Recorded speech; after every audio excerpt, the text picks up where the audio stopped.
Happy Saturday, Internet. Have you ever had a feeling so unappealing that it leaves you keeling, reeling, kneeling, and throwing your hands up at the ceiling, crying for some global human feeling? Try dealing with the info that I'm revealing. This is The Loop.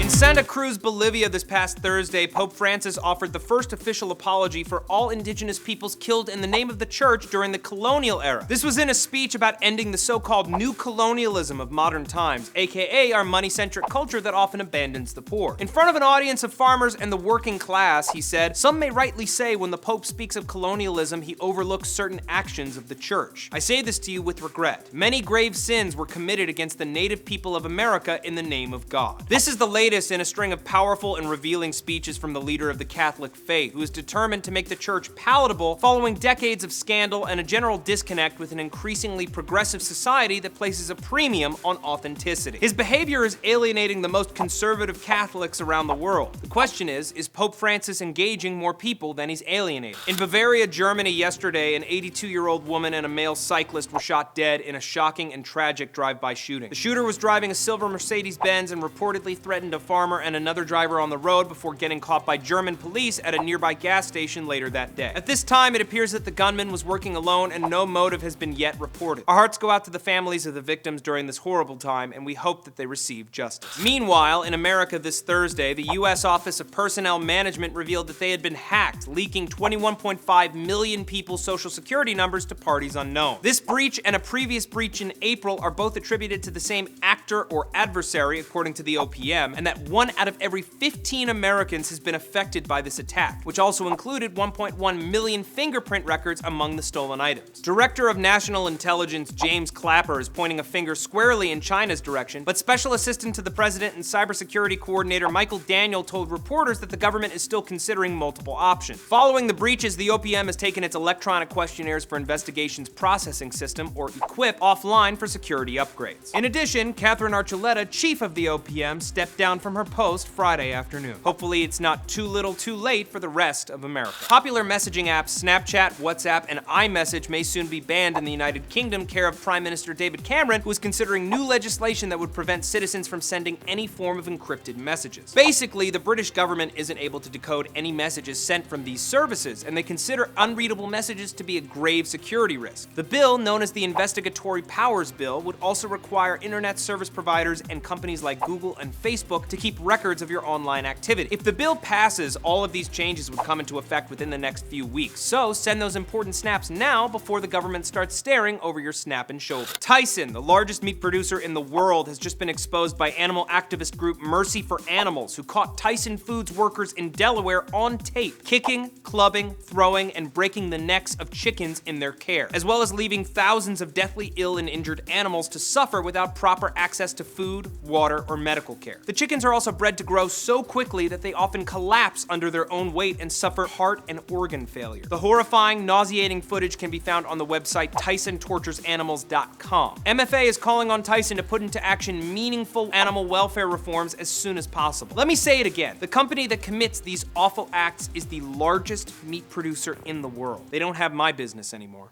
Do they still have yours? And finally, what was popular in media this week? Meek Mill's Dreams Worth More Than Money sits at #1 on the Billboard 200, with Miguel's Wild Heart right behind at #2. In TV, Suits had this week's most downloaded episode on iTunes, with AMC's Walking Dead spinoff Fear the Walking Dead taking the season download crown from Mr. Robot, even though no episodes are available yet for purchase. And at the box office, Terminator Genisys debuted at #3 behind Inside Out and Jurassic World, with Magic Mike XXL debuting at #4. And hey everyone, if you like what I do, or if you enjoy The Loop and you want to see more of me, you should check out my personal channel here on YouTube, youtube.com/c/Matt Lieberman. You can check it out via this annotation right here. I do videos 5 days a week and do a live Google Hangout every Saturday afternoon. Check it out when you have a chance. And that's everything that you need to know about your world this week. So this weekend, when you're trying not to think about how the summer is basically already half over, distract yourself with knowledge, because until next Saturday, you're in the loop. I'm Matt Lieberman. Thanks for watching. Kim and Kanye's meticulously designed family to incorporate new boy. That's why when they get hit like this, they're like, oh, I've been hurt. Soccer is so dramatic. I wish I was into it.